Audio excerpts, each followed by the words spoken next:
नहीं तो हमारी ये रिपोर्ट देखिए।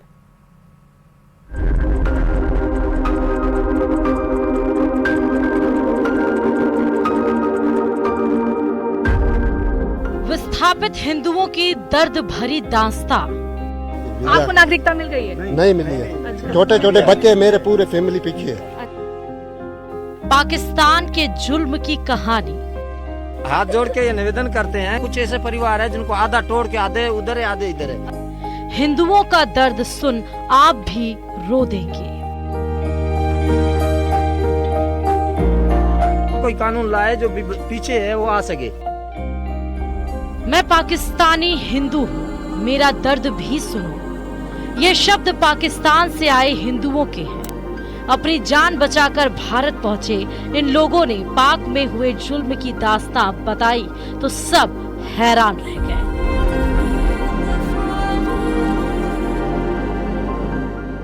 इनका दर्द सुनने आज हम भी पहुंचे।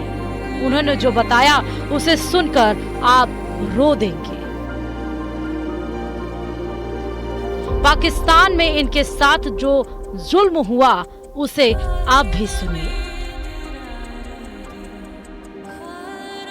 हमें बिल्कुल नहीं मिली है, लेकिन हम 2014 में आए हुए और उम्मीद हमारे को बहुत है। जो भी नागरिकता सी कानून है उसकी हमने नागरिकता का फार्म भरा। जो भी यहाँ पे संघ का जो ऑफिस है वहाँ पे हमने नागरिकता का फार्म पूरे 2014 का भरा हुआ है। अच्छा, डॉक्यूमेंट वर्क शुरू हो गया? हाँ, डॉक्यूमेंट बिल्कुल तो शुरू हो गया। आपको उम्मीद है कि बहुत ही उम्मीद है और वो भी केंद्र सरकार से राज्य सरकार से ये उम्मीद करते हैं कि ये जो 2014 का है इसको थोड़े पीछे ले आओ, या 2022 तक हमारे बहुत ही पीछे रह जाते हैं। वीरान बस्ती और टूटे फूटे घरों के साथ ही बन रहे नए घर भी विस्थापित हिंदुओं के ही हैं। इनकी अपनी भी एक अलग पीड़ा है। हालांकि इन्हें सीएए से बहुत उम्मीद है। कुछ लोगों को नागरिकता तो मिल गई, लेकिन कई लोगों को अभी नागरिकता मिलना बाकी है। तो बच्चा वगैरह हॉस्पिटल बीमार हो जाता है, वो एडमिट नहीं करते हैं, उनको बाहर निकाल देते हैं। वो तो मर जाए तो भले मर जाए, वो भी बहुत तकलीफ है। ये आधार कार्ड वाली सुविधा है, वो इनको करा देना तो इनको कुछ फायदा मिले। नागरिकता मिल गई उन्हें? नहीं मिली है। जी मेरा एक मसला है, मेरे बच्चे बाल बच्चे सारे उधर रह गए। अच्छा। मैं अकेला आया हूँ, कमाने वाला कोई नहीं है पीछे। तो मोदी से अपील करता हूँ तो आपको नागरिकता मिल गई है? नहीं मिली है। छोटे छोटे बच्चे मेरे पूरे फैमिली पीछे है। पाकिस्तान से अपनी इज्जत और जान बचाकर भारत आए इन लोगों को सरकार से भी बहुत ज्यादा उम्मीदें हैं। कुछ लोगों का परिवार अभी भी पाकिस्तान में फंसा हुआ है। उन्हें उम्मीद है कि भारत सरकार उनकी मदद करेगी और जल्द ही वो लोग भी भारत आ जाएंगे।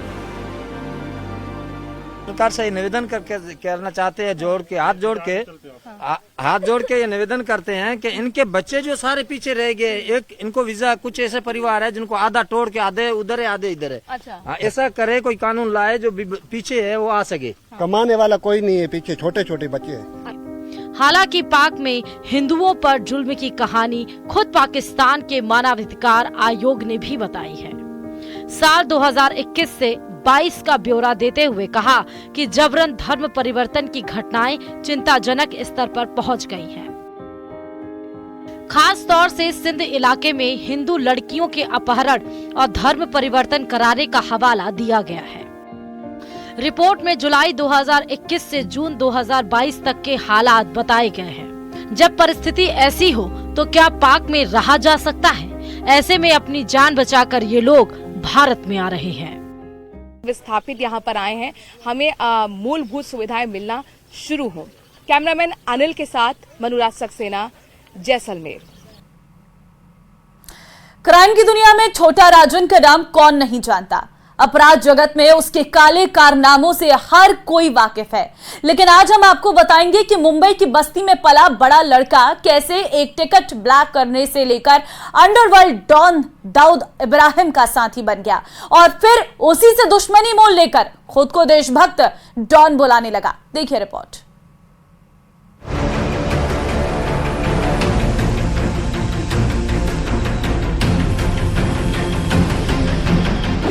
इस तस्वीर से आप अनजान नहीं होंगे। इसके खौफ की कई दास्तां आपने सुनी होगी। इसके आतंक की कई कहानियों को अखबारों की सुर्खियों में पढ़ा होगा।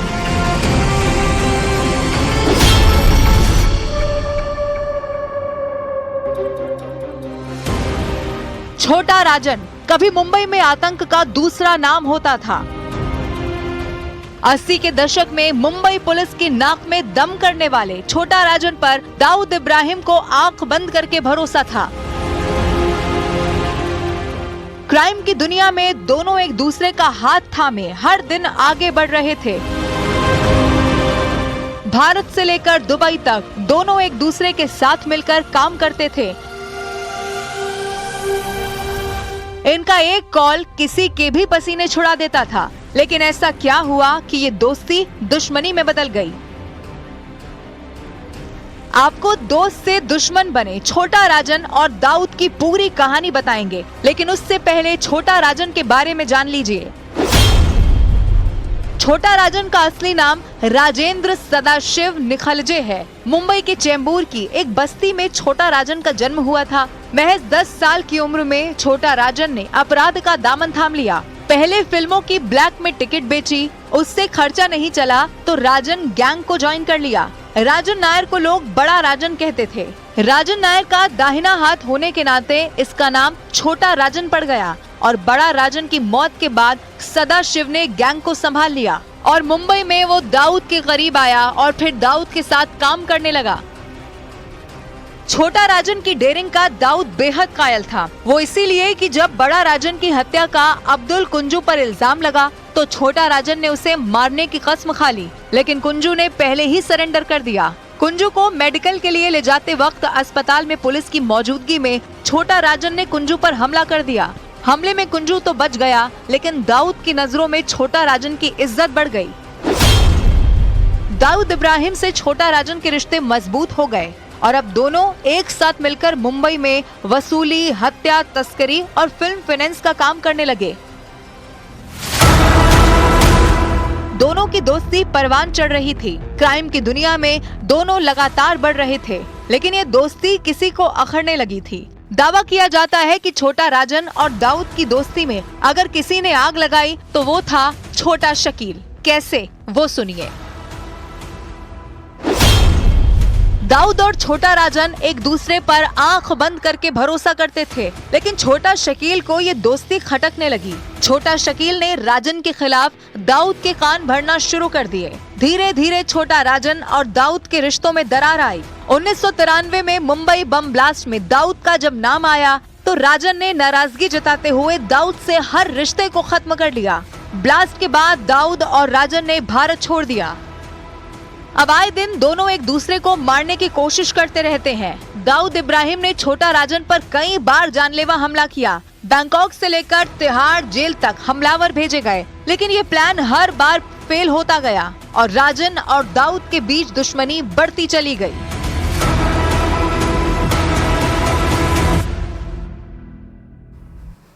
तो एक तरफ अमेरिका कह रहा है कि वो युद्ध नहीं चाहता, लेकिन दूसरी तरफ उसने इजराइल को $100 करोड़ के हथियार भेजने का वादा कर दिया है। अब जब से ये बात ईरान को पता चली है, उसके तेवर और आक्रामक हो गई हैं। सवाल है कि अगर युद्ध हुआ तो क्या ईरान को इजराइल के साथ अमेरिका से भी लड़ना होगा, क्योंकि अमेरिका कई बार ये कह चुका है कि वो इजराइल की हिफाजत के लिए मुस्तैदी से खड़ा है।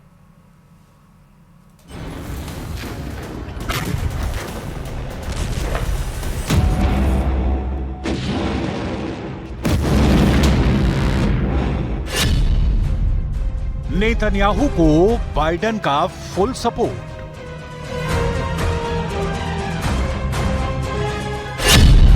ईरान के खिलाफ अमेरिका का नया हथियार।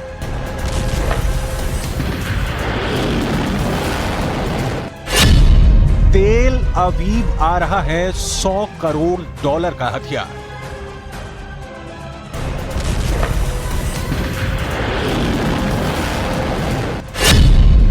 अमेरिका अमन चाहता है या वार?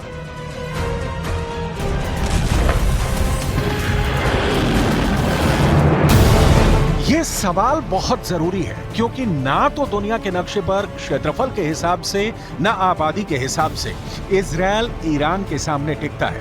यहां तक कि पुतिन और शी जिनपिंग के समर्थन के बाद ईरान इजरायल से ताकत में भी बहुत ऊपर पहुंच जाएगा। फिर इजरायल के पास क्या है जिसके दम पर वो ईरान फतह करने की मंशा संजो रहा है? इसे समझने के लिए आपको अमेरिका की वो नई खेप देखनी होगी जिस पर बाइडेन ने मुहर लगा दी है। एक नई रिपोर्ट के मुताबिक अमेरिका के राष्ट्रपति जो बाइडेन प्रशासन एक नए हथियार सौदे की शुरुआत पर विचार कर रहा है जिसके तहत इजरायल को $100 करोड़ से अधिक के हथियार बेचे जाएंगे। नया सौदा उस सहायता सौदे के अतिरिक्त है जिसमें इजरायल के लिए $26 अरब का सौदा शामिल है जिस पर वर्तमान में कांग्रेस में बहस चल रही है। इस सौदे में $700 मिलियन के टैंक, गोला बारूद, $500 मिलियन के सैन्य वाहन और $100 मिलियन के मोर्टार राउंड शामिल है। He strongly supports this package to reinforce Israel and Ukraine, and let's not forget the humanitarian aid that's needed for the Palestinian people in Haiti, in Sudan. This is important humanitarian aid. Let's not forget the security in Indo-Pacific. So this is what this package is going to do. The president strongly supports that.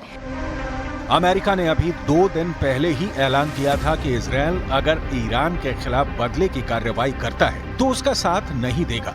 यहां तक कि Benjamin Netanyahu को Joe Biden ने साफ लहजे में कहा था कि इजरायल को संयम बरतना होगा। और उसके बाद अमेरिका में इस बात की बहस चल रही है कि ऐसे हालात में इजरायल को मदद की दरकार है और उसे हथियार पहुंचाए जाने चाहिए। अमेरिका के इजरायल को इस शह की कीमत क्या होगी, इसे समझना बहुत जरूरी है।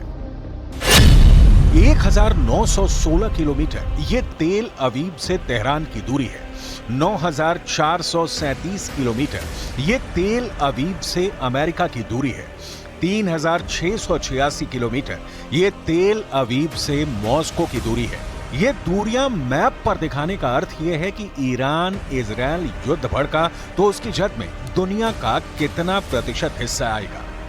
यही नहीं, अमेरिका के अलावा फ्रांस है, जर्मनी है, ब्रिटेन है, इटली है जो इजरायल के साथ कंधे से कंधा मिलाकर खड़े हैं। इन देशों के साथ रहते हुए कहा जा सकता है कि ईरान चाहे जितनी ताकत जुटा ले, इजरायल के खिलाफ उसके हमले नाकाम होने की पूरी संभावना होगी। लेकिन यहाँ इजरायल को मिल रही यूरोपीय देशों से मदद की चर्चा नहीं, चर्चा अमेरिका से मिल रही मदद की जिसके दम पर इजरायल खड़ा है।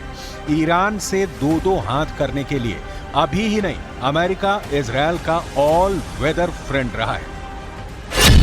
अमेरिका ने बीते कुछ सालों में इजरायल को दुनिया की सबसे उन्नत मिलिट्री में से एक बनाने में पूरी मदद की है। अमेरिकी फंड की मदद से इजरायल अमेरिका से सैन्य साजो सामान की खरीद फरोख्त करता है।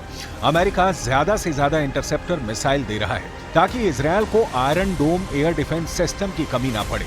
एक इंटरसेप्टर मिसाइल की कीमत लगभग 40,000